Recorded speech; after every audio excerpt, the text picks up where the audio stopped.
começar pelo corpo mais denso, que é o corpo físico. Para falar do corpo físico em seu aspecto denso, nós vamos adotar a abordagem ocidental. Então nós vamos do particular para o geral, a começar no átomo. O átomo, através das forças de atração, de repulsão, de adesão e de coesão, ele se reúne a outros átomos formando moléculas. As moléculas se coligam com outras moléculas e constituem as células. As células se aderem a outras e formam os tecidos. Os tecidos se revestem e se estruturam num órgão. Os órgãos, cada um em sua função, se sistematizam num organismo.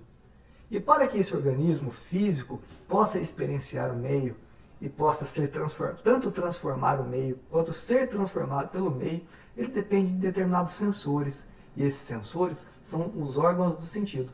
Os órgãos do sentido, então, eles vão captar essas impressões do meio para permitir com que o ser humano, com que essa estrutura orgânica, possa tanto experienciar o meio quanto transformá-lo e ser por ele transformado. Mas para que esse metabolismo corpóreo inicie suas atividades, para que os órgãos do sentido passem a explorar e experienciar o meio, eles dependem de uma ação vivificadora. Essa ação vivificadora, composta por essência vital, é encontrada no mundo vital. Então nós temos o segundo corpo, que é o corpo vital, ou rede vital, ou corpo etérico, duplo etérico, são várias as denominações que os designam.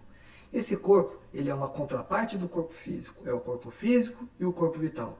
E ele tem por finalidade regular o prana, que é a essência vital, e o apana, que é uma essência que extrai a vitalidade, é uma essência com uma ação degenerativa. E tanto o prana quanto o apana precisam fluir pelo corpo, precisam fluir por entre as células. Nesse sentido, eles dependem de um caminho que é traçado por uma rede de microtúbulos etéricos que transpassam por todas as nossas células.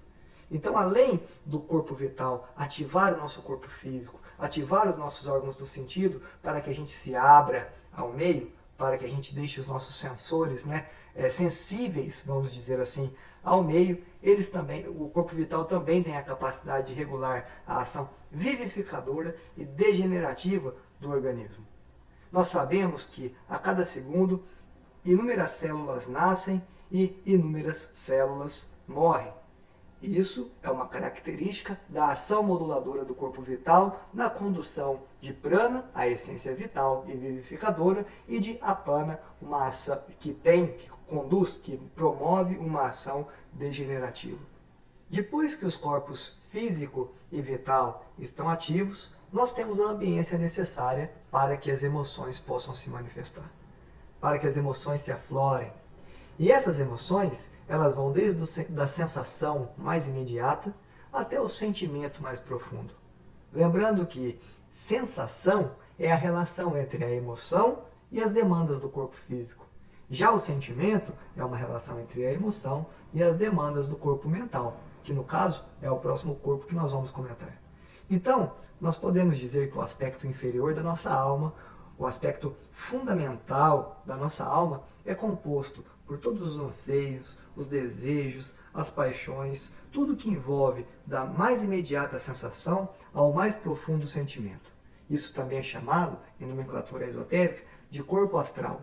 Mas aqui nós vamos chamar de corpo emocional como um terceiro corpo que, em relação aos outros dois já citados, formarão um fundamento, uma base para que o corpo mental possa iniciar as suas atividades. As primeiras características que se apresentam do corpo mental fazem parte do seu aspecto mais objetivo, mais concreto. Então, o quarto corpo que estrutura o ser humano é o corpo mental concreto.